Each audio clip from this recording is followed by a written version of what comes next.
Na mpenzi mtazamaji wa runinga An-Nisaa, natumaini mzima buheri wa afya popote ulipo, ikiwa ni siku ya Ijumaa, siku ya tarehe 12 mwezi wa 12 mwaka 2025. Karibu katika kipindi chetu cha Gumzo, na hilo mpenzi mtazamaji, tuko hapa eneo la tunaweza people with disability. Tumekuja hapa kufanyia kipindi nyumbani. Tunasema kama ni nyumbani, na tuko nao hapa mkurugenzi mkuu wa shirika la kutetea haki za walemavu la Tunaweza People with Disability, na upande wake pia tuko naye pia mwenyekiti wake Bi Lucy Chesi. Moja kwa moja, mpenzi mtazamaji, tutakuwa ni wenye kuzungumzia namna walemavu wanavyogeuza taka kupata pesa ili kulinda mazingira na namna ya kujikuza kiuchumi. Pengine tu tukianza katika utambulishi, mimi nafahamika kama Farda Ali. Kwa upande wangu, pengine ajitambulishe, anaitwa nani na kwa nini leo tuko hapa? Kwa majina naitwa Charity Chahasi. Mimi ni mkurugenzi wa shirika la kijamii la Tunaweza ya walemavu, na tuko katika hii studio ya Nisa hapa kuzungumzia mambo mengi kuhusu walemavu na mambo ya mazingira na jinsi vile walemavu wanaweza kupata fedha ama kupata mapato kupitia recycling ama kugeuza taka kuwa mali. Kwa hivyo hiyo ndio tuko nao hapa siku ya leo, tunaenda kuzungumzia hayo siku ya leo. Kwa upande wangu, asante sana. Majina yangu naitwa Lucy Chesi. Siku ya leo tunaenda kuzungumzia kuhusu taka na pia kuhusu biashara. Vile walemavu wanaweza kufanya biashara kupitia ile mambo watu wametupa wanasema ni taka. Kwa hivyo karibuni sana, na siku ya leo ninafurahi pia kwa sababu ni siku yangu ya kuzaliwa. Na pengine tukianza moja kwa moja, Bi Charity, pengine utuelezee labda historia ya kampuni yako ilikuwa vipi ikakufanya wewe mpaka ukaanzisha biashara hii, ukaona kwamba itawanufaisha pia walemavu katika kiuchumi? Historia ya Tunaweza ni kwamba sisi Tunaweza ni shirika ambalo linajaribu kuinua maisha ya walemavu na kuinua uwezo wa walemavu ili ya kwamba walemavu wanaweza kujitegemea katika maisha. Vile vile tuna advocate katika haki ya walemavu ili walemavu wanapata haki zaidi katika mambo na maendeleo yao ya kimaisha na mambo yanahusu kijamii yote. Kwa hivyo sisi Tunaweza tunahusika sana na haki za walemavu na pia mambo ya economic empowerment, kufundisha walemavu skills mbalimbali, hizo skills mbalimbali ili waweze kupata mapato yao ya kila siku. Kwa hivyo ndio Tunaweza ilivyo, kwa sababu walemavu hakuna kazi kwao katika Kenya yetu ya sasa ama katika dunia hakuna kazi kwa walemavu. So wakifanya wakitengeneza bidhaa mbalimbali kutoka katika waste, na waste ile sio sana sana tunainunua, hapana, ni zile makaratasi natupa huko kama posters, newspapers, ni zinarushwa huko. Sasa sisi tunalokota, tunakuja tunatengeneza nini? Tunatengeneza bead na tunatengeneza necklace. Na kwa hivyo hizo taka tunafundisha walemavu ya kwamba hata zile machupa za plastiki za kunywa maji na nini, tunafundisha ya kwamba hiyo inaweza kuwapatia mapato bila kutumia uwezo mwingi wa kununua vitu mbalimbali, so that waende kuuza. Hiyo anaenda anakota, anatengeneza vitu vyake, anaenda kuuza. Kwa hivyo sisi Tunaweza ndio tunafanya hivyo. Kwa hiyo mliona kwamba mfanye biashara hii ili waweze kusaidika watu ambao kwamba wana ulemavu? Ndio. Tulianza biashara hii ya kwamba walemavu wasitumie fedha yoyote kuweza kutengeneza bidhaa za kutumia, maanake walemavu hawana pesa. Hakuna kazi, hawana pesa, hata hawana zile pesa za kwenda kununua vitu huku na kuuza. Kwa hivyo tuliona ya kwamba walemavu tukianza hii na kufundisha walemavu kutengeneza hizo ili waweze kujikimu katika maisha yao, na ni vizuri sana kwa sababu Tunaweza imemake step kubwa kwa kufundisha walemavu kuhusu kutumia taka kuwa mali ili kutengeneza bidhaa ama kuuza zile chupa na vile plastic, na kutengeneza pia kama maua hivi kutoka katika hizo plastic wanaweza uza na wakapata mapato. Kwa hivyo hiyo tulianza kwa sababu ya economic empowerment, kuempower walemavu wale ambao ili wasiweze wengi kuwa mtaani kule wakiombaomba. Si mapenzi yao kuwa kule manjiani wakiomba, ni kwa sababu hawana pesa na hawana chochote chenye wanaenda, ndio maana wanaenda. Sisi tunataka kutoa ile dhana ya kwamba mlemavu lazima tu awe barabarani akibeg. Ni waja wanakuja, tumefundisha wengi. Niseme kwa mfano, tumefundisha walemavu karibu kama 100 hivi tangu tuanze hii. Tumefundisha kama walemavu karibu 100 hivi, so that waende, na wakienda wanaenda kutengeneza. Na wengi wao, kuna wengi naona wanatukota chupa barabarani, naona wanaweka, na naona wanauza, wanapata mapato.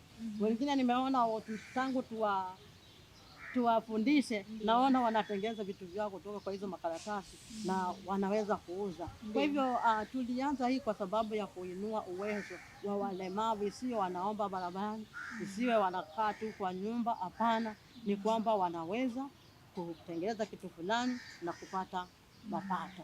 Je, labda uliona pengo gani kwenye jamii kuhusu walemavu na masuala ya mazingira? Niliona pengo kubwa sana kuhusu walemavu na mambo ya mazingira, kwa sababu walemavu walikuwa hawajui zaidi kuhusu mambo na mazingira. Hawaelewi kabisa kuhusu mambo na mazingira.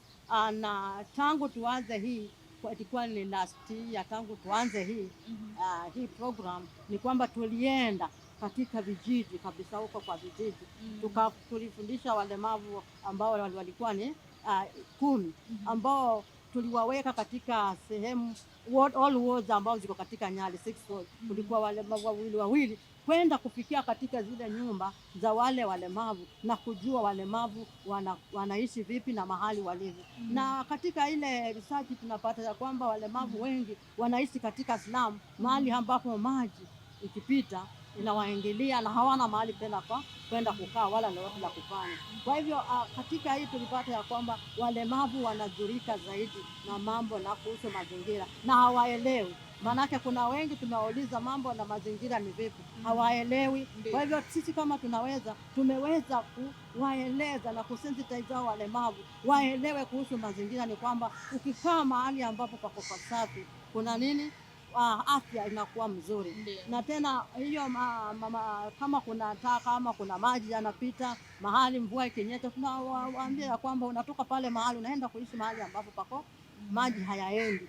Na katika taka zingine tunaambia kwamba unaweza kutumia hii taka na kutengeneza mali. Kwa hivyo walemavu sisi katika jamii walikuwa wamesahaulika kabisa na mambo na mazingira. Hata katika policy ya climate change na act ya climate change katika kaunti ya Mombasa, walemavu wamekuwa wamesahaulika katika sheria yenyewe kuhusu mambo na mazingira. Lakini sisi tuliandika mpaka tukaandika memorandum na ikaenda kwa county assembly, ili ya kwamba county ya government ya Mombasa, ya kwamba zile sheria wanazotengeneza za mazingira zifanye nini, walemavu nao waweze kujumuishwa ndani. Kama ni kamati fulani ziko kwa county, walemavu, kama ni national walemavu, kama ni huku kwa vijijini, walemavu nao wawe pale ili waelewe na kujua kuhusu mambo na mazingira. Na tena hii tumewafundisha walemavu. Tunashukuru katika hizo program zote tumepata usaidizi kutoka kwa SDI Kenya, maana bila hiyo hatuwezi kwenda huko ndani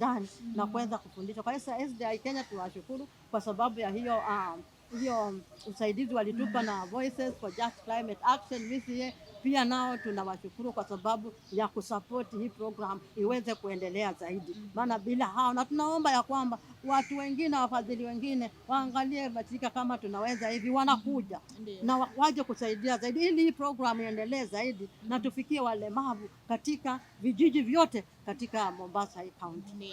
Pengine nikirudi kwako Bi Lucy, labda utuelezee labda aina gani za taka ambazo kwamba zinakusanywa ili kutumika katika kutengeneza bidhaa hizi na kuziuza? Zile taka tunaokota, ya kwanza ni makaratasi. Ile makaratasi kama ile ya kutengeneza magazine, hizo tunatumia.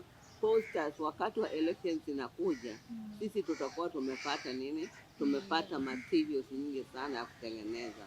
Alafu kile kitu tunatumia glue, alafu tunatumia ile ambayo inaiweka pamoja, ambayo ni varnish, ambayo ya kuifanya isiwe ngumu.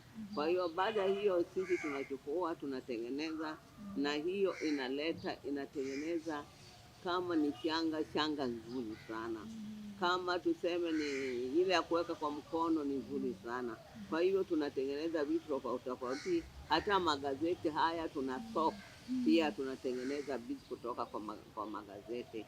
Kwa hivyo kama vile mwenzangu amesema, tumeweza kuwafundisha walemavu wengi na tumeona walemavu sasa wamechangamka na wamechangamka sana, hata nameona wengine wanatoa designs hata kushinda ya zile mimi naweza niliwafundisha. Kwa hivyo wamejitia moyo na wanaenda kutafuta hata market, kwa sababu tuko na wale wameenda mpaka kwa beach kwenda kuuza vitu vyao, badala ya kukaa nyumbani, badala ya kusema kazi iko wapi. Tunaona kupitia kwa taka na tunatengeneza, walemavu wanapata nini? Walemavu wanapata kazi. Kitu kingine tunatumia ni chupa hizi za maji, na hizi tunatumia hizi bui ya yellow. Chupa hizi za maji hata sisi wenyewe tunanunua kutoka kwa watu, tunaweka alafu tunauza tena. Kwa hiyo walemavu pia wanapata kusaidika hapo kwa kutuletea hizo chupa, tunanunua kutoka kwao, na sisi tunanunua chupa kilo moja tunanunua kwa shilingi 20. Kwa hivyo tumewa encourage walemavu pia waweze kuwa wakipata chupa wasitupe, wa clean the environment na hiyo chupa wakileta, na tunatengeneza nini? Tunatengeneza mali kutoka hapo hivi. Hapa hivi tukikujia palikuwa pachapo, na hivi sasa unaona tunafagia hii tunaweka hapa. Tunataka iwe kama manure ambayo tutatengeneza chicken garden ambayo tutakuwa tunapata mboga kutoka hapo. Kwa hivyo tunatumia hizo zote kwa sababu tumeona kweli kabisa taka ni mali. Si vile tulikuwa tunaona taka, na lakini taka kweli kabisa ni mali, kwa sababu sisi tunaishi kutokana na taka. Na tungependa kusema ya kwamba asante sana Voice of VCA na tunashukuru SDI kwa sababu ya hii program walileta, kwa sababu tulikuwa chini sana. Watu walikuwa walemavu walikuwa wengine walianguka kwa maji, wala waoni wakati wa mvua floods walianguka kwa maji. Mambo yalikuwa mengi sana, na lakini kwa tangu tutetee hii the last vile tumekuwa na floods hatujasikia shida sana. Na tuko mahali ambao county government yetu ilienda ikatengeneza drainage, ingawaje hajatengeneza kote, na lakini ni step imechukuliwa kufanya vile tulipeleka nini memorandum yetu. Na labda huu mchakato wa kugeuza hizi taka kuwa bidhaa unafanyikaje kuanzia ukusanyaji hadi bidhaa kukamilika? Kitu cha kwanza kama kukusanya, tumekuwa hata na mashirika mengine yamekuwa yanatuletea zile vitabu zao za kitambo, alafu tunaweka pamoja, alafu tunakata hizo vitabu, tunakata in any shape you want. Tuko na design tofauti za kukata hizo, na ukishakata unatengeneza nini? Unatengeneza mpaka inakuwa nini? Inakuwa big.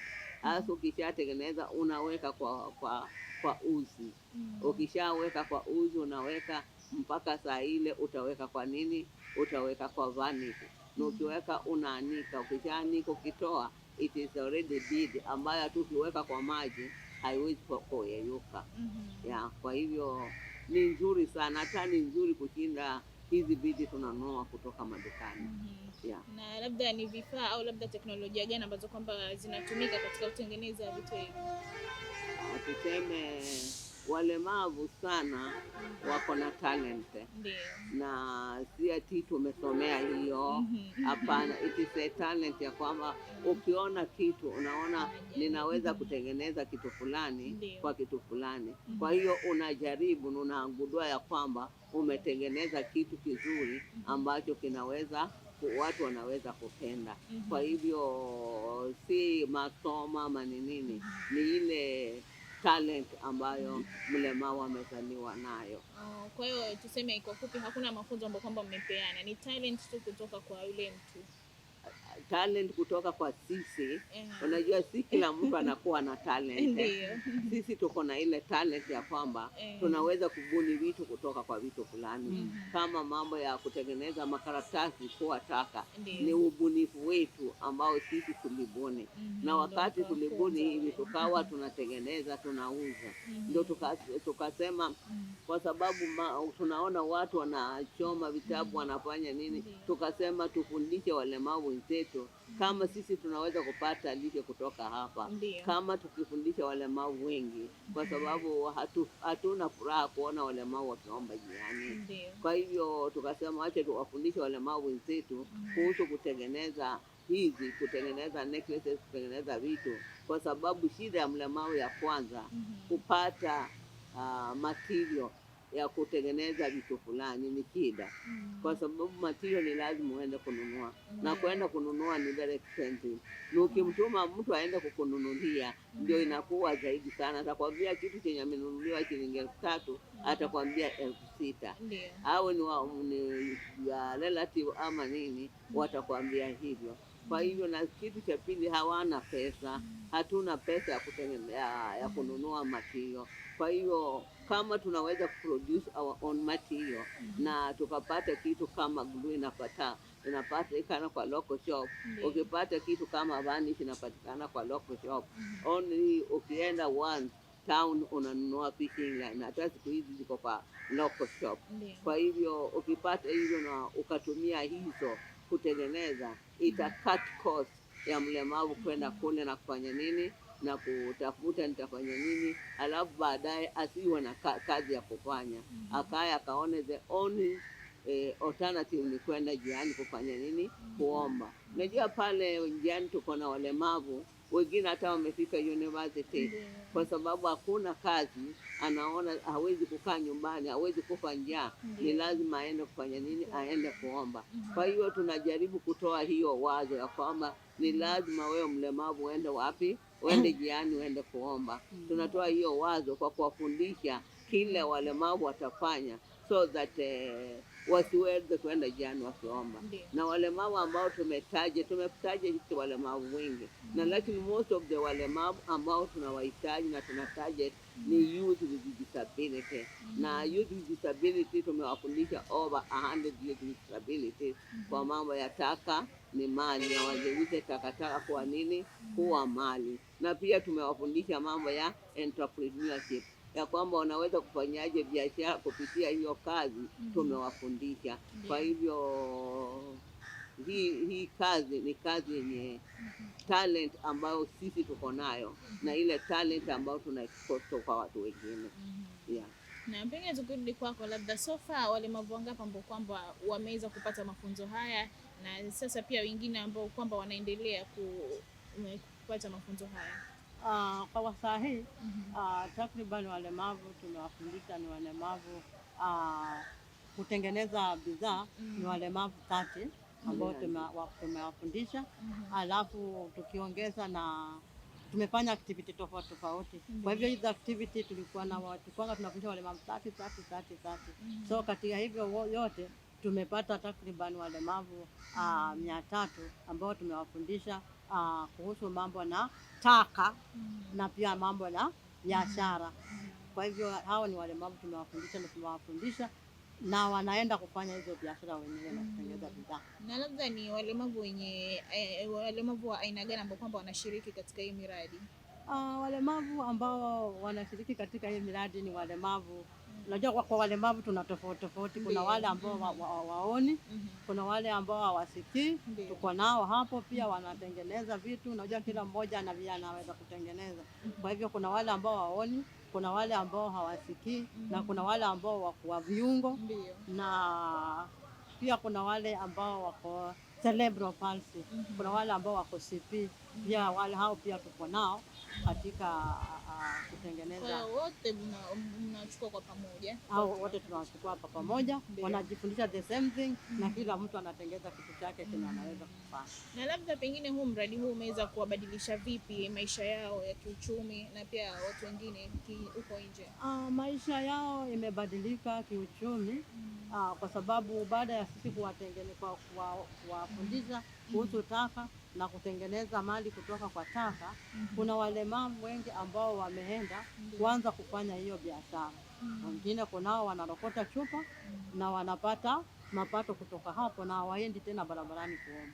Kuna wale ambao sasa wanaendelea kutengeneza zile jewelry, na wakitengeneza zile makaratasi kwa bead na kutengeneza zile jewelry wanapata mapato kutoka pale, na hao walemavu hawajarudi barabarani kwenda kufanya nini, kwenda kuomba pale barabarani. Kwa hivyo imewasaidia sana walemavu kuona ya kwamba anaweza kupata material kirahisi na kutengeneza kitu kirahisi na kuweza kuuza na kuweza kupata mapato. Vile vile kwa kuwafundisha kuhusu mambo na business, ni kwamba tumewafundisha na wengi wao wanajua ya kwamba inatakikana kwa biashara yangu niwe na mpangilio.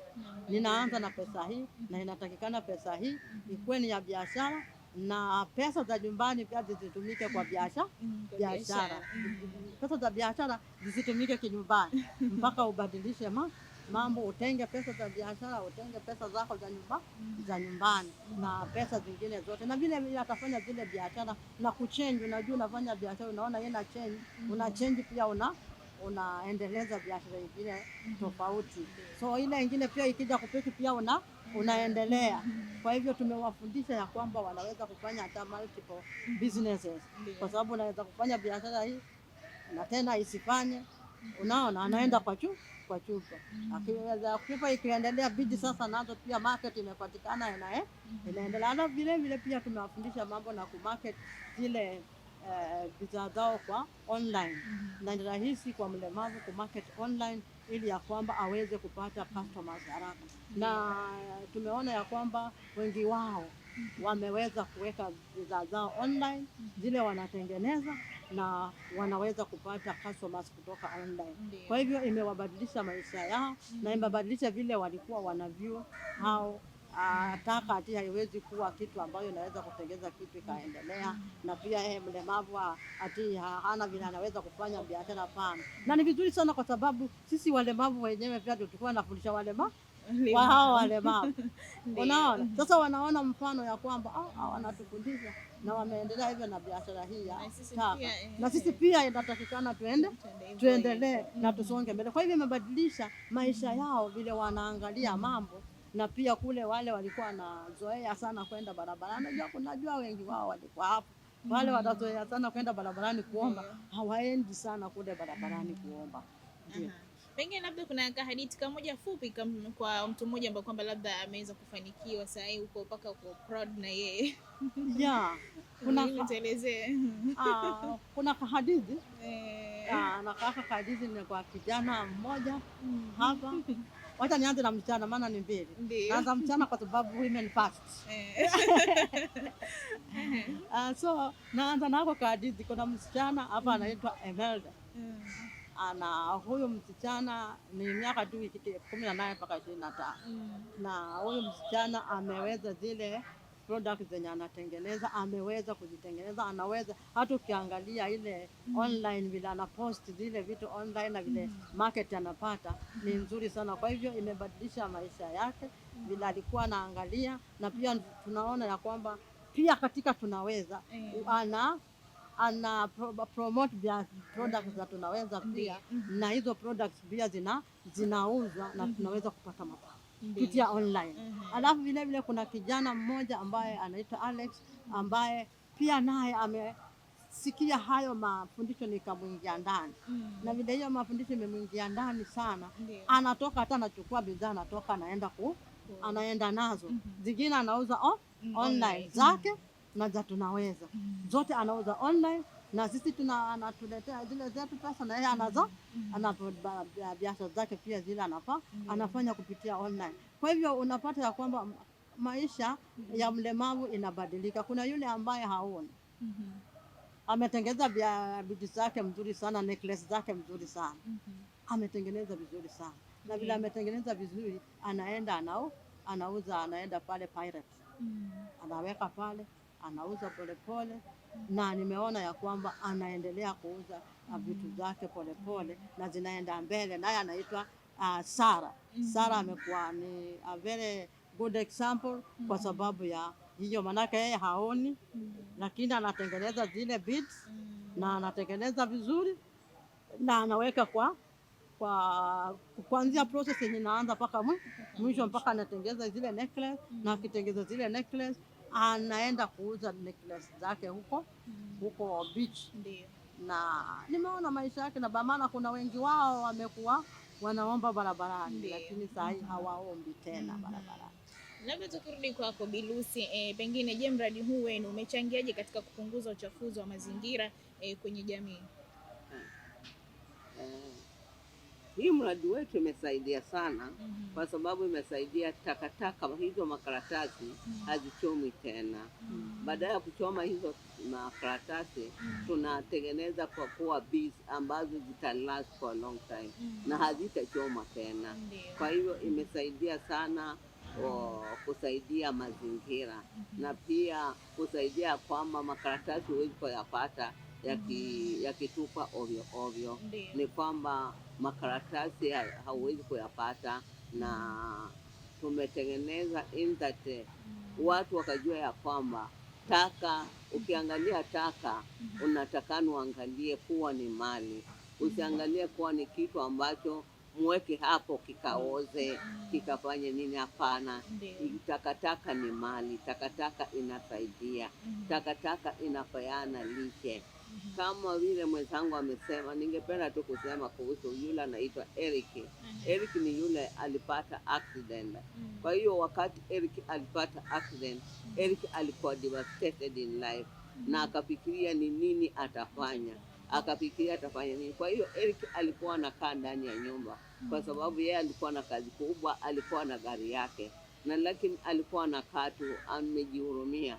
So the wife akakuja akasema, hapana, hii ni hali mbaya, mimi sijui nifanye nini, kwa sababu huyu naona mawazo depression, ameingilia depression mbaya sana. Anaweza kufanya nini? Anaweza kuwa mbaya. Ndio tukamwambia wacha tuje tukazungumza naye. Tukazungumza na Eric, tukamwambia kwamba every day tutakuwa tunapeana pesa ya tukutuku kuwa itakuwa inakuleta na tutaanza kumfundisha kazi yenye utafanya. Kwa hiyo tulianza kumfundisha kukata makaratasi, na kwa sababu alikuwa na accident, mikono yake ilikuwa haiwezi chochote. Kwa hivyo tukamwambia jaribu tukata moja kwa siku 2, 3. So akaanza kukata, then tukaanza kumfundisha sasa kuroll. Hasa kaanza kuroll, na yeye sasa ndiye anatengeneza nyingi zaidi na anaweza kutengeneza, na hili ilimsaidia therapy ya kuhili na pia therapy ya mwili wake, mikono yake kufanya kazi. Kwa hivyo taka hii ni mali, hii makaratasi ni mali. Na kitu ningependa tu kusema ya kwamba hizi vitu tunatengeneza kutoka kwa hii taka, kwa mali, kwamba tunasaidia environment. Hizi vitu inatakana tuangalie serikali yetu na watu wote wanasikia, tusaidiane ku clean the environment. Na tukisaidiana ku clean the environment ni kwamba tupate market, watu waweze kununua. Wakisikia necklace wanunue necklace ambayo imetengenezwa kutoka kwa takataka. Kwa hiyo ndio tutareduce mambo ya kuharibu mazingira yetu. Kwa hiyo kile kitu tunalilia kwamba ni kupata market. Hao walemavu wakipata market nyingi, zile mashirika ambazo zimeweka vitabu zao ndani, wale watu ambao wameweka magazine, vitu za kitambo, vitabu za kitambo, walete, tunaweza, wasichome. Na hao walemavu watengeneze, waweze kupata kazi, waweze kupata market, na tutasaidia kuclean the environment. Na labda tukirudi Bi Charity, labda kwa tathmini yako, pengine ni kiwango gani cha taka ambacho kwamba mnachoweza kuzuia kuishia kwenye dampo kupitia mradi huu? Idadi kiasi unataka katika kilogram. Idadi ya taka tunataka mara 2. Tuna ile ya makaratasi na tuna ile ya chupa. Kwa saa hii ya chupa tumefikisha wakati huu tumefikisha 350 kg za chupa, na zile za makaratasi kwa saa hii tumefikisha 1000. za makaratasi. Tumefikisha around Sasa, 5 around to that, 5 to 6 kgs. yeah, kilograms za hiyo. Kwa hivyo ninaweza kusema ya kwamba maana makaratasi tumeanza kitambo na chupa ni juzi. Kwa hivyo chupa tumefikisha kama 300 na hii yani nini, niseme kwa mfano kati ya 1000 and 500 hapo ndio tumefikisha. Kwa hivyo ningependa kusema ya kwamba hizi taka tumeweza kusaidia jamii sana sana sana, kwa sababu ya taka, si hata walemavu peke yake. Jamii pia nayo imeweza kujua kumbe walemavu pia wanaweza kusaidia katika mambo ya taka na mazingira. Ndio. Labda kuna mbinu gani ambayo kwamba mnazotumia kuhamasisha jamii kuhusu umuhimu wa recycling? Mbinu zenye kuhamasisha jamii kuhusu recycling ni kwamba tuna ni vile tunaenda kule kwa mashinani, tumeenda kuwafundisha kuhusu mambo ya recycling na kuhusu recycling na mambo na taka. Na pia vile tumeweza kufundisha walemavu pia kuhusu mambo ya recycling na taka. Vile vile tuna cargo ambayo tunatumia kwenda, kama watu wako na takataka, tuenda kuchukua zile takataka tuweze kuja nazo hapa tuweze kuweka hapa so that tunaweza kuuza. So katika ile hali tunawaambia jamii kuhusu hizo mambo ya takataka. Vile vile wakati tuko kwa online, tumeweka online pia. Vile tumeweka online, hapo pia tunawafundisha jamii. Wanaona online na wanaona ya kwamba takataka nitakani fanya. Vile vile tunawafundisha kupitia kwa mikutano. Mikutano yenye iko tunaenda kuwafundisha, tunawaambia takataka ni hivi, nipatieni, msitupe hizo chupa. Nipatieni hizo chupa msitupe hizo plastiki inaharibu mazingira. Hizo makaratasi inaharibu mazingira, msichome, inaharibu the ozone layer na kunakuwa na mambo ya climate change. So katika mikutano, katika jamii, vile tunatembea katika jamii na pia katika online tumeweza kuhamasisha jamii. Labda Bi Lucy, hizi bidhaa ambazo kwamba mnazozizalisha labda zinauzwa wapi na pengine walengwa hasa wateja ni kina nani? Walengwa wale ambao tunalenga ni mostly women, na pia men siku hizi wananunua at present to their wives, to their sisters, to their children. Na women kutokana all sizes of women ndio wananunua sana hizi bidhaa zetu. Na hizi bidhaa kula ambako tunauza tuko na walk-ins, wale ambao wanakuja tunaweza kwenyewe wananunua. Tukiwa na exhibitions tunapeleka bidhaa zetu, tunaenda kuuza huko kwa exhibitions. Na pia kitu ambacho hatujasema kwa sababu haiko cha takataka, tuko na interns ambao wako kwa mambo ya digital. Tuko na ajira digital ambao wanatupatia 10 interns every after 3 months ambao tunafundisha mambo ya digital, ambao wanachukua hizi bidhaa wanaweka online, na wakiweka online watu wanaulizia online, alafu tunaziuza online. Kwa hivyo hizi bidhaa, hiyo ndo tunapata market yetu na hiyo ndo tunauza vitu zetu. Labda mradi huu unajiendeleza vipi kiuchumi, au labda kuna changamoto za soko? Uchumi tuseme hatuendelei vibaya sana, na lakini tuko na changamoto ya soko, kwa sababu watu wengi wamezoea saa ingine zile bidhaa bizi zile za kununua, hawajazoea hizi bizi zingine zetu. Na ningependa kwamba mafundisho ingine ikija, tuweze kuhamasisha watu, tuweze kuhamasisha community, hata wa government waweze kujua ya kwamba wakati tuna reduce taka, tunataka market, ya kwamba hizi makaratasi tukipata market, pia walemavu pia watapata kazi, na tutaweza kureduce takataka, tutaweza kureduce makaratasi kuwa in the community. Kwa sababu kama tukapata market, tuseme tunapata 4,000 every month kutengeneza 4,000 necklaces, 4,000 nini, itakuwa ina create a lot of employment, na pia ita reduce a lot of waste ya makaratasi katika community.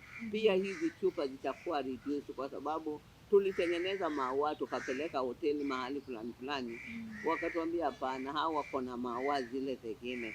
So pia hata hoteli zetu wafundishwe ya kwamba wanatakana kama ni maua waweke yale ambayo wametengeneza kutoka recycling, kama tunataka kushikamana ku reduce waste in the community. Kwa hiyo wakichukua maua kama hii yenye tunatengeneza kutoka kwa takataka, tukiwapelekea hizo maua, ikiwa kila mtu akiwa encouraged, kama vile tumekuwa encouraged kupanda miti, na watu hao encouraged ya kwamba tukinunua vitu vya kudecorate in our hotels, hata on the streets, iwe vitu ambazo zimetengenezwa kutoka kwa our plastic, itakuwa ya kwamba tutakuwa tunasaidia environment, na tutakuwa tuna create employment not only to persons with disabilities but to the whole community. Yeah. Na labda ni aina gani ya faida au kipato ambacho washiriki haswa hupata kupitia kazi hii? Wale ambao wanatengeneza ina depend na vile mtu ametengeneza. Unajua watu wengine anaweza kuacha, ukiweka kitu tuseme iko same level, tuko na wale wanakuwa wavivu wa kufanya hiyo kazi. Kwa hivyo sana sana huwa tunalipa mtu according kwa kile kitu ametengeneza. Kwa hivyo wale ambao tuko na wengine wako cerebral palsy kidogo, wale ambao hawezi kutengeneza sana, inabidi unaenda pale unamtia motisha, anatengeneza ili anapata lishe kutoka kwa hapo. Kwa hivyo tunalipa watu kulingana na zile vitu wametengeneza. Yeah. Je, labda pengine mnafanya ushirikiano wote na sekta binafsi au labda serikali au mashirika ya mazingira? Tuseme wale ambao wametushika mkono tumeshirikiana nao ni SDI na VCA. Hao ndio wakati tumeandika proposal wakakubali ya kwamba watapatia walemavu pesa waweze kufanya mambo ya mazingira. Na lakini ni vigumu sana, kama hata vile umesikia, kwanza county government yetu ilikuwa haijaweka walemavu kwa policy ya mambo ya mazingira. Wanafikia walemavu hawezi chochote, unajua ile mindset. Kwa hiyo walifikiria hivyo, na lakini tumetetea tukapeleka memorandum. Na hivi sasa walemavu wanaitwa kwa hizo mikutano, na lakini hawajashirikishwa sana kwa mambo hayo, apart from hii shirika ya SDI na VCA. Halafu tumekuwa na TechnoServe kupitia ustadi ambao wameona ya kwamba kumbe walemavu wanaweza kufanya kitu na wanaweza, ndio wakatuletea hii tukutuku ambayo yenye tuko nayo, na pia tuko na hand in hand wenye wamekuwa on the ground. Hawa wanatufundisha mambo ya biashara na mambo ya takataka. Kwa hiyo ni some of the mashirika ambao wameona uwezo wetu na wameona kwamba walemavu wanaweza, ndio wamekuja wakawa wanatusaidia kwa mambo kama hayo. Naam. Tukirudi kwako Bi Charity, labda pengine ni changamoto gani kubwa zaidi ambazo kwamba mnakutana nazo kama kampuni inayoendeshwa na walemavu? Kabla sijaenda kwa hiyo, ningependa kuongezea pale pia watu tunashirikiana na mashirika ambayo yanaitwa Mombasa CSOs on climate justice and environment. Tuna mashirika mbalimbali ambayo yanakuja pamoja ili zaidi tunaangalia katika zile policy na nini katika Mombasa County, ili kuweza pia kuangalia zile sheria kama ziko sawa ama haziko sawa. Kwa hivyo pia tuna mashirika kama yale ambayo pia tunashirikiana nao. Ndio sasa nikienda kwa hilo swali umeniuliza, changamoto zipi kubwa ambazo kwamba mnakutana nazo kama kampuni? Tunakutana na changamoto ni ya kwanza ni kwamba walemavu wengi wamekuwa hawaelewi kabisa kuhusu mambo na climate change. Sasa ukienda kuwaeleza, huwa mara nyingi ni shida walemavu wale kuelewa kuhusu mambo na climate change.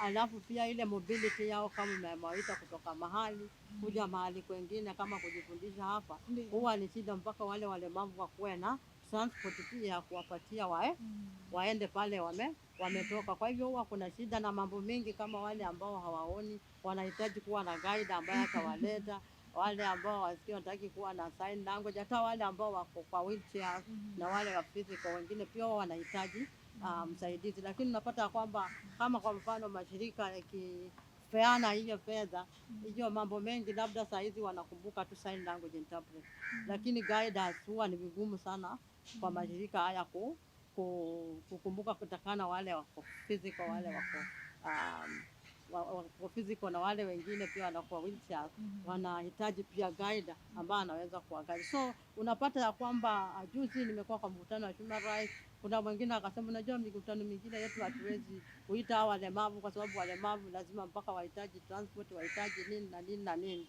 Tunaona sasa ile ni shirika na inasema namna hiyo, which means ya kwamba walemavu kuhusisha zaidi ni vigumu. Sasa sisi kama tunaweza mpaka tujikwamue tuone ya kwamba walemavu wameenda kushiriki katika mambo kama hayo. Kwa hivyo tunapata hiyo ni changamoto kubwa sana. Na changamoto nyingine ni ile limited funds. Wakati labda mashirika imetofund inakuwa ni limited, maana yake imefund wakati huu na inaisha, haiendelezi. Kwa hivyo hiyo limited funds ya kuendelea na hizo programs iko na sisi kama tunaweza, tunahitaji wahisani pia waje kutusaidia support katika hii vuguvugu yetu ya climate change na walemavu. Na vile vile changamoto nyingine ni kuhusu hizi taka. Kwa vile watu hawajui kuweka taka hivi, kuweka taka, kugeuza taka hizi ni za hii chupa ziwekwe hapa nyewe. Hii ni changamoto kubwa. Wakati ambapo tunaenda kutafuta zile chupa hizo, taka zingine ni vigumu tena kutoa katika zile makaratasi na mataka zingine, na hatuna zile PPEs, zile protective clothing zile hatuna. Hiyo ni changamoto kwa sababu hakuna zile protective. Takana ukifika kwa taka kuwa kuna gloves, uwe na gumboot, uwe una overall, uwe una miwani na uwe una helmet. Kwa hivyo unaenda kushika katika ile taka lakini hauna hizo, haujui magonjwa gani ambayo itashika. Kwa mfano niseme, kwa mfano taka huleta sana magonjwa inaitwa hepatitis B, hepatitis. So kwa mfano kama niseme hiyo hepatitis inatakikana pia wale ambao kwa mfano kama tunaweza hivi, inatakikana wale watu ambao wanahusika na ile mambo ya takataka waende kudungwa hizo sindano ya hepatitis. Lakini unapata ya kwamba inatakikana fedha, na inatakana fedha wale watu walipe, so that kwa kila mtu 1,500. Sasa hivyo inaleta shida kubwa sana kwetu sisi ambao tunasaidia kaunti yetu, government ya Mombasa, kuweza kuonesha ya kwamba mazingira ikuwe safi na mazingira ikuwe mzuri. Unapata mnapata expense nyingi za kwenda, so that muweze na hamna pesa za kununua hizo, hamna kabisa. So changamoto kama hizo zinatufanya sisi pia katika hii harakati zetu za climate change ngumu. Ingine ni hiyo sheria haiko kwa walemavu sana ya climate change. Tunahitaji sheria iwe kabisa kwa walemavu na climate change, kwa sababu iko very shallow. Unapata huyu, kwa hii nasema representative za mlemavu, kwa hii ingine nasema mlemavu, lakini huyo mlemavu atapresent woman, na huyo woman atapresent walemavu ama represent na vijana na nini. Sasa inapata ya kwamba hiyo presentation katika hiyo act na hiyo policy iko katika county government yetu sisi walemavu, haiko kwetu sisi. Ndio maana mambo mingi kuja ya climate change inafichwa walemavu, inafichwa kabisa walemavu. Ukiona kwamba wakati kama kwa mfano kuna wale ambao wako katika nasema zile committee, lakini utapata ya kwamba ndio committee imekuwako, lakini sasa kwa mfano haifunction kwa sababu hiyo committee iko, lakini sasa hakuna mlemavu katika ile committee. So unapata ya kwamba ni jambo ngumu, manake tunahitaji support kama hizo so that tusonge mbele. Hata vile vile pia kuna mashirika mengine tofauti pia yanafanya mambo na climate justice ndio change, ndio, lakini hayo mashirika pia haya include walemavu ambao wanafanya hizo mambo ya climate change na environment katika katika hizo program Ndiyo. zenye ziko zenye wanafanya. Unaona kumekuwa na vijana, kumekuwa na nini. Ndiyo. Sasa unapata ya kwamba kuna hiyo gap, very big gap kulingana na mambo ya climate change na walemavu katika setup ya government yetu. Kuna a very big gap. Na labda pengine mnazitatua vipi hizo changamoto, iwe katika uzalishaji, masoko au labda pia ufadhili? Okay, tunajikwakwamua sisi kama tunaweza. Kwa mfano tunahakikisha ya kwamba walemavu tunawafundisha. Ndiyo. Tunahakikisha ya kwamba lazima tu tuwafundishe walemavu waweze kutengeneza bidhaa na waweze kuendelea mbele. Ya pili, tunajikwakwamua katika upande wa kibiashara ya kufanya zile biashara, ni kwamba hizo biashara tunajikwakwamua ya kwamba tunaweka kwa online. Ndiyo.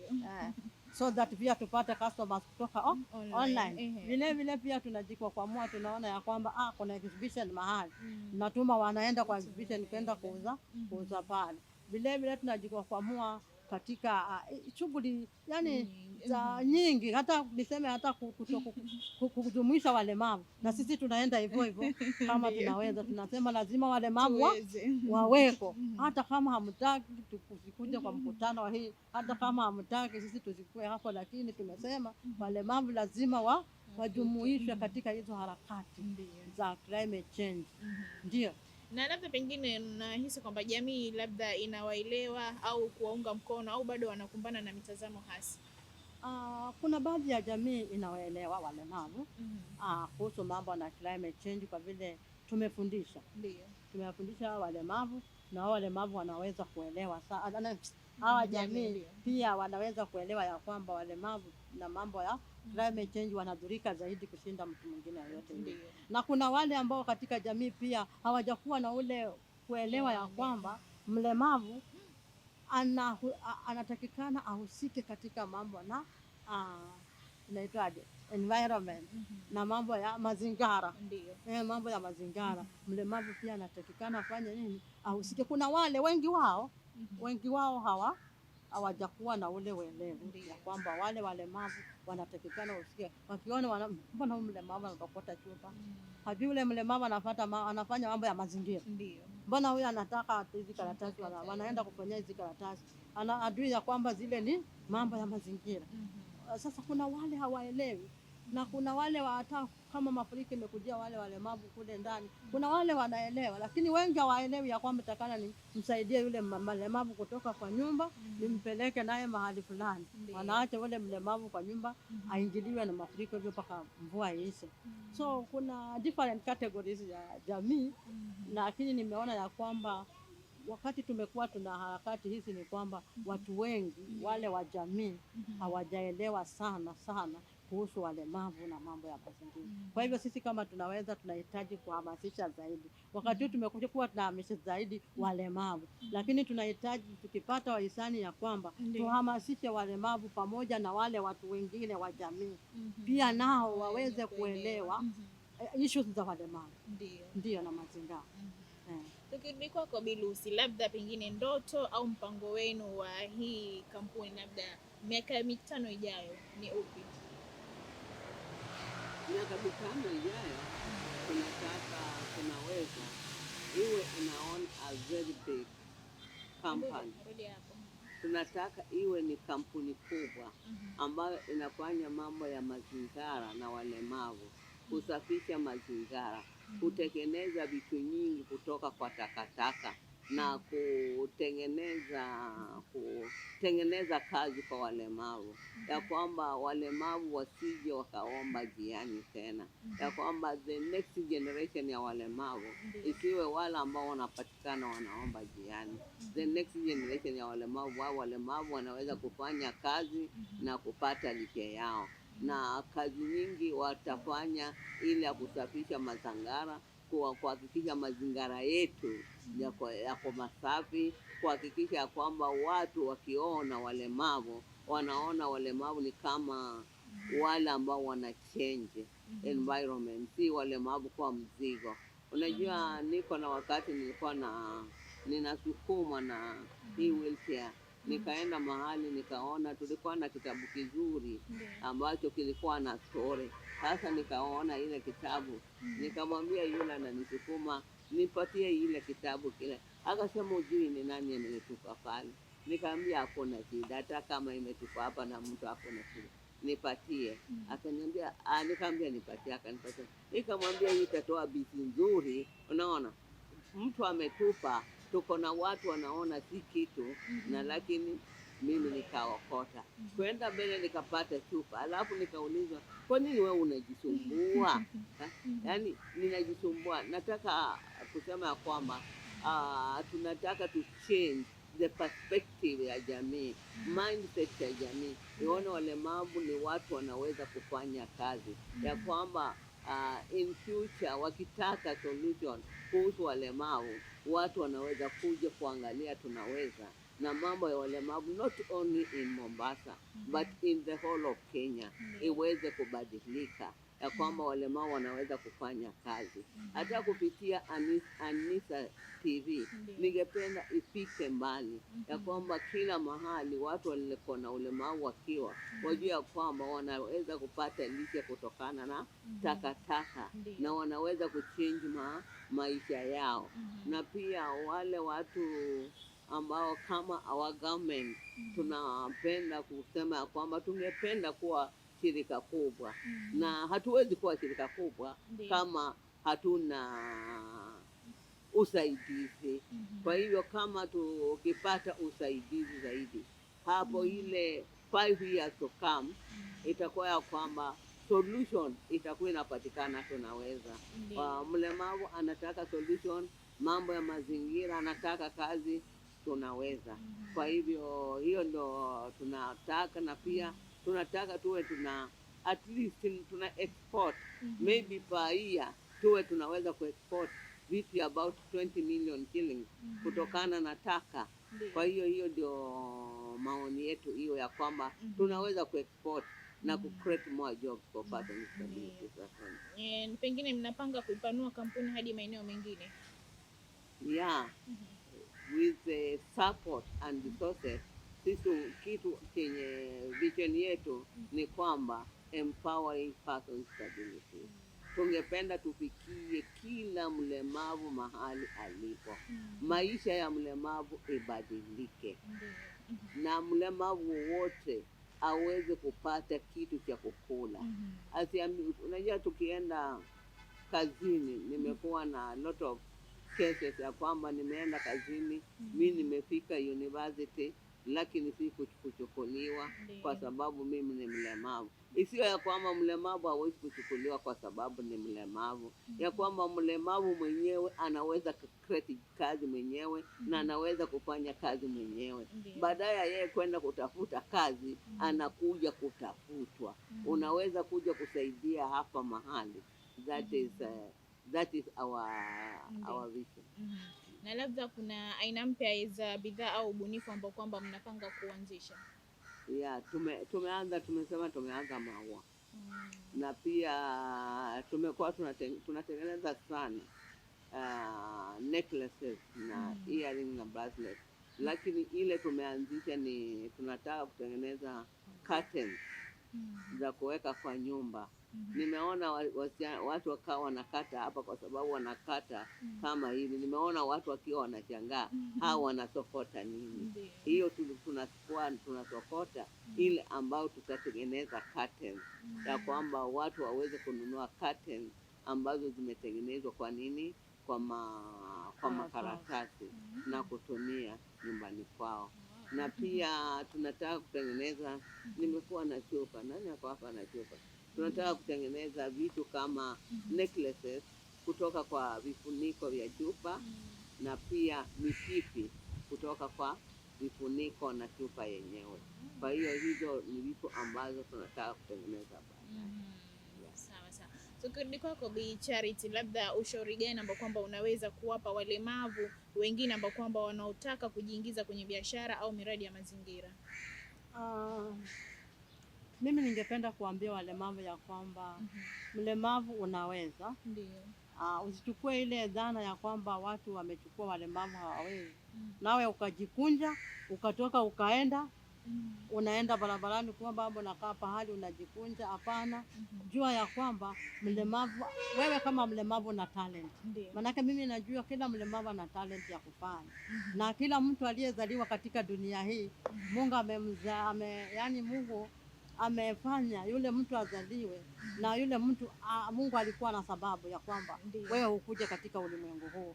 Kwa hivyo Mungu anakujua na anakutambua, na wewe mwenyewe ujitambue, uwe na nguvu, usijione wewe ni mnyonge, usijione wewe hauwezi.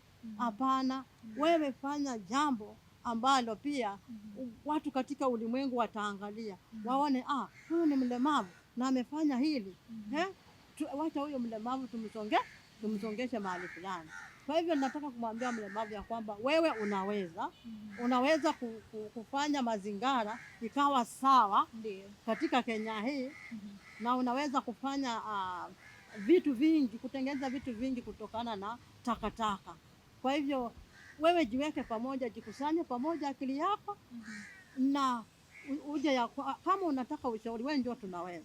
Wewe tutakushauri na kukufundisha ile ambayo unaweza kufanya. Kwa hivyo pahali ulipo usijione wewe hauwezi, unaweza kufanya kitu mpaka ulimwengu wote ukaona ya kwamba huyu fulani ametengeneza na ni mlemavu, na mimi pia inatakikana nijikwakwamue. Kwa hivyo wewe mlemavu usijione uwezi, usijione wewe si kitu. Kama wewe unaona shida, ndio tutaweza kukushauri, kukuambia enda ufanye kitu fulani na fulani na fulani, utaendelea. Usijikalie tu hapo na watu wakikudharau, wakikutemea mate, wakikuona ya kwamba wewe hauwezi. Fanya kitu kuonyesha wale watu ya kwamba wewe unaweza. Katika ile talenti yako uko nayo. Iwe ni talenti gani, wewe unaweza. Nenda fanya, nenda kwa bidii, na Mungu katika hiyo hali anakusaidia na utaona unasonga mbele. Kwa mfano sisi tumeanza tu hii mambo ya mazingira hivi. Na saa hizi tunafikia mbali na hayo mambo ya mazingira. Na sisi ni walemavu. Kwa hivyo na tunaweza. Sisi ni walemavu na tunaweza. Kwa hivyo tunataka kusema hata wewe unaweza. Wewe unaweza, wewe mlemavu. Kwa hivyo usijione ya kwamba wewe hauwezi. Jikusanya akili zako, ukuje pamoja, ujielewe na uweze kufanya jambo ambalo akili yake na kuambia ya kwamba hili naweza kufanya na nikasonga mbele. Zaidi hakuna market katika dunia yote. Wacha niseme Kenya sasa, kwa vile niko Kenya. Hakuna market Kenya ya kazi kwa walemavu. Hakuna. Sasa wewe usipojitokezea uanze biashara, usonge mbele, itakuwa ni vigumu sana kwa wewe mlemavu. Kwa hivyo nataka kukuambia kwamba usione hata mimi nimeenda university, usione mimi nimefanya hivi, mimi hata sijiwezi kama mwingine alisema mimi hata nimeenda university ilikuwa ya kazi gani na mimi ni mlemavu na hivi niko barabarani. Na usiende barabarani kuomba. Enda fanya kitu fulani na Mungu atakubariki katika hilo jambo na utasonga mbele. Wewe kama mlemavu unaweza. Na labda pengine kuna jambo lolote muhimu ambalo kwamba ungependa jamii au labda hawa watunga sera waelewe kuhusu mradi huu? Watunga sera ningetaka waelewe ya kwamba mradi huu ni mradi ambao unahusisha walemavu katika mambo na mazingira. Na kwa vile hii mradi inahusisha walemavu katika mambo na mazingira, ningependa waelewe ya kwamba waweze kuelewa ya kwamba walemavu wanaweza. Na wanaweza kuchangia mengi zaidi kuhusu mazingira yetu ya taifa letu ya Kenya na ya Mombasa yetu hii. Walemavu wanaweza kubadilisha. Kwa hivyo wao watungaji sheria na wale wa policy makers na wale viongozi wote, ningependa kusema ya kwamba katika mradi huu waweze kuja kusaidia na kufanya ya kwamba hii mradi isongee mbele, hii mradi ya walemavu. Isiwe ya kwamba walemavu wanafanya kitu lakini itapingwa kwa sababu ya mambo ya sheria na mambo gani iko katika kaunti yetu ya Mombasa. Ni kwamba katika sheria, tafadhali watungaji sheria mweke mambo ya walemavu na mazingira. Halafu vile embrace hii mradi ya walemavu, maana ni sisi walemavu tunaweza, tumekuja pamoja ni kwa ajili ya hii. Na wakati mwingi naona ya kwamba sisi wenyewe ndio tunajisukuma mbele kwenda katika zile mikutano ya kaunti. Je, kwa nini vile mnahusisha wale wengine ambao si walemavu? Kwa nini hamuangalii hii ni ya walemavu?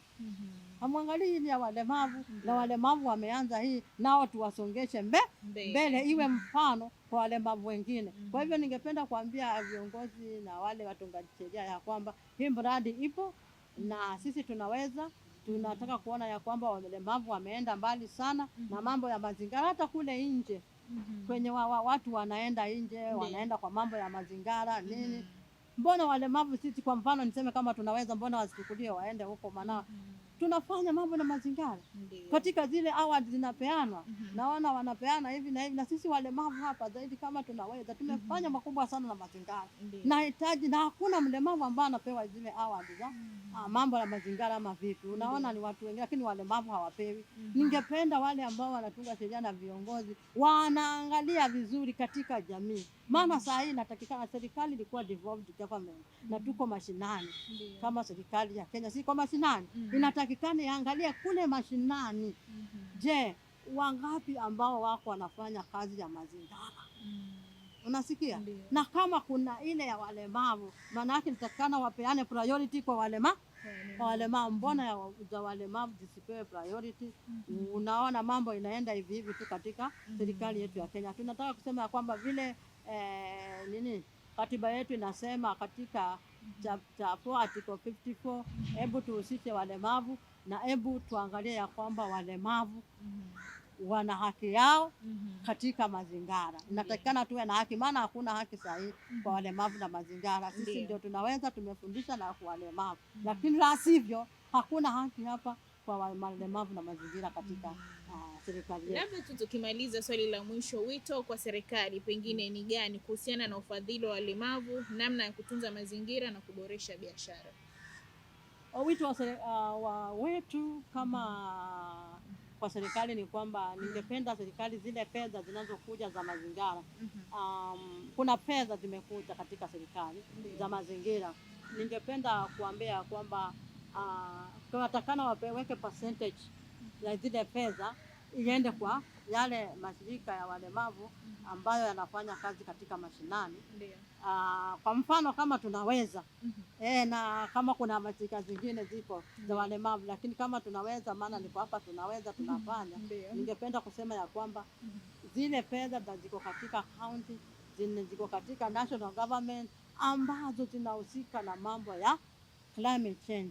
Tunataka ya kwamba percentage ya hizo pesa iende kwa walemavu ili shughulikie walemavu, na zile mashirika za walemavu sio wachukue waweke kwa National Council for Person with Disability. Hapana, kwa sababu katika hapo walemavu wenye wanafanya kazi ya mazingira mashinani hawatapata, maana huwa hatuoni mambo kazi yenye inafanyika. Kwa hivyo haitafanya hivyo. Kwa hivyo iende direct kwa wale mashirika ambazo zinafanya kazi ya mazingira zaidi yale walemavu katika mashinani. Percentage itoke iende kwa yale mashirika. Na pia ningependa kuambia serikali ya kwamba iweke kipaumbele masuala ya walemavu na mazingira, kwa sababu walemavu wengi hudhurika sana kukiwa na climate change. Kuna viungo vya walemavu huwa vinabadilika. Unapata walemavu wanapata sasa magonjwa mbalimbali katika viungo nini. Unaona mlemavu alikuwa hivi, sasa kwa hivi, kwa sababu ya zile mazingira na zile mishipa ya ule mlemavu zina react na ile mazingira yenye iko. Kwa hivyo vile zina react na mazingira yenye iko, unapata ya kwamba walemavu wengi wanakuja kukua different na wanakuja kuwa weak na wanakuja kuwa health yao haiko mzuri kwa sababu ya ile mambo ya climate change na ambayo inafanyika kwa saa hii. Kwa hivyo serikali iweke kipaumbele masuala ya walemavu na climate change, kwa sababu walemavu wanadhurika sana kiafya. Si kiafya tu ati mtu ameenda amehala kwa sababu ya takataka, hapana, viungo vya walemavu. Kwa hivyo ninataka kusema ya kwamba walemavu wawekwe kipaumbele katika masuala ya mazingira. Tusiachwe nyuma, maana nimeona kuanzia serikali kuu mpaka serikali ya county, nimeona ya kwamba walemavu wametengwa sana na mambo ya mazingira katika serikali zenyewe za county na serikali kuu. Tunataka sisi walemavu tuhusishwe, na sio tukue tu mtu uje uweke hapo ambaye unapinga ile walemavu ambao wanafanya mambo ya mazingira. Hapana, kwa sababu wengine wanaenda wanachukua ndio ni mlemavu, lakini sasa haelewi sana mambo ya mazingira na walemavu, lakini anamweka pale kunyamazisha mdomo kusema ya kwamba tuweke hii. Sasa wakikuja tutasema tuweka hii, lakini there is nothing going on katika county ama serikali kuu na mambo ya mazingira na walemavu. Kwa hivyo tuangalie kama vile tunaangalia serikali inaangalia mashirika inafanya mambo ya health, inafanya mambo na hii ya walemavu, ya sio isema walemavu wote wako katika National Council for Persons with Disability. No, not all persons with disabilities wako katika National Council, wote wako hapo kwa sababu ni bodi ya serikali ambayo ina mandate yao tofauti na walemavu. Kwa hivyo tunataka kusema ya kwamba hiyo walemavu wasiwekwe ati wako pale ama walemavu wote sijui wako. Hapana, ukienda sasa kusema walemavu hawajajiunga, no. Wao sisi tumefanya mambo ya mazingira na walemavu na tumefikia kila mlemavu.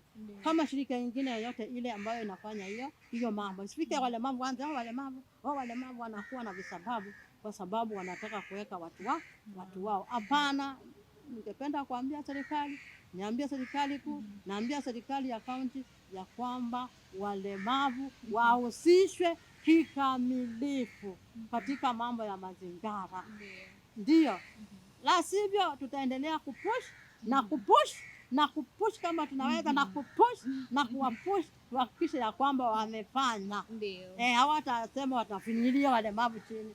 Hapana, ufinyili walemavu chini. Inatakikana kwanza wewe ukiona mlemavu anaenda juu, unamsukuma anaenda juu kabisa. Wewe kama serikali sio unafinyilia mlemavu, amesema sasa sisi walemavu hatutaki hizi pesa zao tutazikula, sasa tutaki walemavu hizi pesa zao tutazikula. Hapana, manake mtu hawezi kujua muda wake atakuwa mlemavu, because God makes everybody, anatengeneza kila mtu kila wakati. Sasa wewe mkifanyia hiyo walemavu msiwapatie haki yao, na nyinyi mnawezaje kujua kama mtu hawezi kujua kama atakuwa next minute mlemavu ama next second mlemavu ama kesho yake ama kesho kutwa, hawezi kujua. So tukifanya hivi tujue ya kwamba sote ni walemavu, lakini ulemavu unakuja katika hali yake, maana hakuna mtu anajuanga. Hata wale walizaliwa walemavu kama mimi sikujuanga, sikujua, lakini nimejipata ni kwa hivyo. Kwa hiyo msiangalie walemavu kama vitu tu vimetupwa kule ama hawana akili na hawawezi kufanya, hawana akili. Hapana, hii mambo ya mazingira tuweke walemavu, kama serikali mweke walemavu. Asante sana. Labda Bilusi cha kuongezea makeno na tushamaliza. Asante sana. Kama vile mwenzangu amesema, mambo ya mazingira na mambo yote kuhusu jamii inatakana tuweke walemavu, kwa sababu hata mashirika pia, serikali na mashirika. Mimi nilikuwa mahali kwa mkutano, nilikasirika kwa sababu wakati natoa pointi yangu, mwingine akasimama akasema, wewe si mlemavu peke yake, tuko na walemavu wengi sana, tunatakana kuita hapa National Council. Na yale yalikuwa mashirika ya kijamii yote kuonyesha kwamba hawataki walemavu wawe pale, hawataki walemavu waelimike, hawataki walemavu waendelee. Kwa hiyo katika mambo ya mazingira, katika kila nyanja wanatakana waweke walemavu, kwa sababu wanaona mambo yetu sisi tunatengeneza si kama vile wale watu wengine wanatengeneza, na lakini ya contributing kwa kusafisha mazingira yetu. Zile vitabu zikichomwa si zitaenda kutengeneza, wanasema carbon ozone zitaenda kutengeneza hiyo, na zikienda kutengeneza itakuwa inaharibu environment yetu. Kwa hiyo tuangalie sana mambo ya walemavu na climate change. Kitu kingine ninasikitiza ya kwamba mambo ya market, kwa sababu ya vitu ambazo tunatengeneza kutoka kwa takataka. Tunataka market ya hizo vitu. Ndiyo. Ninaona watu kutoka mbali wanaweka, na sisi tunasema walemavu, angalie vile watu walemavu wanatengeneza. Sana sana serikali yetu nataka walemavu wasibeg on the street. Walemavu watakosaje kubeg on the street kama hawakuwa empowered? Wakitengeneza kitu kutokana kama na takataka, that is empowerment. Inatakana serikali ione tunaweza kusaidiaje, wakatengeneza wakaboresha zaidi hizi vitu wanatengeneza, ili kazi ikapatikana. Kwa nini? Kwa walemavu. Na sheria vile amesema, sheria ziwekwe. Kama pesa imetoka, tuseme imetoka kwa serikali, isemekane 10% ya hii money, it is a must iende kwa mashirika ya nini, ya walemavu. Hata ikiwa 5%, but it is a must. Hii pesa za environment iende kwa mashirika ya walemavu, so that hii mashirika ya walemavu nayo ikaweze kugrow, nayo ikaweze kufikia viwango vingine, ili our government, vile nilisikia rais wetu akisema anataka our government kuwa kama first world, na sisi ili kufikia that, walemavu wakibaki nyuma hatutafikia that, kwa sababu tutakuwa tumewacha kitengo cha watu nyuma. Kwa hivyo serikali, policies, chochote kinatengenezwa kijumuisha walemavu. Tuko na hizi vitu za takataka, inapewa katika kila watu kwenda kuokota takataka. Hizi matukutuku hizi za kuokota takataka ambazo kaunti yetu imepeana. Sisi tulikuwa tunaenda kwa huko kuokota takataka kwa pesa, na lakini hao sasa wamepewa hiyo, na waokote takataka na watapewa shilingi 1,100 kila mwezi. Na lakini ningependa kujua kwa hao wale walemavu wamepewa hiyo ni wangapi? County government yetu tuambie. Na kama hawako, wako na mpango gani kwa walemavu? Kwa sababu mashirika yote imeitwa ya kutengeneza takataka, na tunajuana wote, na lakini sisi hatukuitwa, kwa sababu wanafikiria hatuwezi, but by the way ni sisi ndio tunafanya makubwa sana kushinda wale wengine. Kwa hiyo tungependa support our government to support us, na tukiwa supported hatutakuwa hapa, si mazingira peke yake. Na pia kazi itafanyika si kwa walemavu peke yake, itafanyika kwa kila mtu, na kila mtu atafanya nini? Atafurahi kwa sababu ya ile ambayo atakuwa anafanya. Shukrani sana. Pengine Bi Charity nataka kuongeza ningependa kuongeza kwa hiyo yenye amesema, na nitasema hivi, kwa vile tunataka serikali tusaidie. Na wakati huu tumekuwa na yale mashirika, yale CBO zenye zimechukuliwa na serikali, zinafanya mambo ya mazingira, na watakuwa wanalipwa 100,000 every month. Kwa nini hawakuchukua ya walemavu? Hakuna ya walemavu hata moja. Kwa hiyo kwa nini hawakuchukua ya walemavu? Yet kama tunaweza hivi, tumekuwa pamoja nao. Sijui kama kuna nyingine huko wako huko mashinani. Kwa hivyo tunasema ya kwamba katika kaunti yetu ya Mombasa, yule anahusika na mazingira, ni kwamba tunaweza, tuko hapa, tuhusishe na utuite, maana pia tutakuja kwa ofisi yako. Tutakuja kwa ofisi yako kujua ni vipi walemavu hatukuwekwa hapo katika hiyo mradi ambayo inatengenezwa, kwa sababu walemavu wengi wanafanya kazi nyingi ya mazingira. Vile vile ningependa kusema ya kwamba katika kaunti yetu ya Mombasa pia, katika ile vitengo inashughulika sio tu huku mashinani peke yake, huku kwa kaunti kwenyewe inatakikana kuwekwa walemavu. Inatakikana kuwekwa walemavu ambao wanaelewa vizuri mambo ya mazingira, so that hawa walemavu waweze kuendesha vizuri mambo ya mazingira na walemavu wengine. Lakini ninasema ya kwamba tushirikishe, sisi tunaweza, tushirikishe, sisi tunaweza. Mlemavu anaweza, na mlemavu si mgonjwa, anaweza tushirikishe, tunaweza. Shukran sana. Na mpenzi mtazamaji, kufikia hapo sina la ziada. Kumbuka kwamba tulikuwa hapa katika shirika hili la Tunaweza People with Disability, na tulikuwa naye mkurugenzi mkuu Bi Charity Chahasi na mwenzake hapa Bi Lucy Chesi. Kumbuka kwamba mpenzi mtazamaji, mlemavu ambao kwamba unamuona pale njiani, wewe ikiwa si mlemavu unamuona mwenzako mlemavu, kumbuka kwamba usimdharau wala usimcheke. Kumbuka kwamba yule mtu anaweza kufanya chochote ambacho kwamba wewe unafanya. Hivyo basi kumbuka pia tumeweza kuelezewa kwamba taka ambazo kwamba tunazitupa, makaratasi, chupa, zinaweza kutengeneza bidhaa na kuwa zikaweza kuweza kuzika pale, kama tumeambiwa kwamba taka hizi za makaratasi zinaweza kutengeneza shanga, tena shanga nzuri. Vile vile pia chupa pale zinaweza kutengeneza pia umesema ukanda, zile vifiniko. Hivyo basi mpenzi mtazamaji, kufikia hapo sina la ziada. Kwa wale ambao kwamba wangependa pia mafunzo haya, hakikisha kwamba mnakaribishwa hapa Tunaweza. Pengine wapatie location na namba.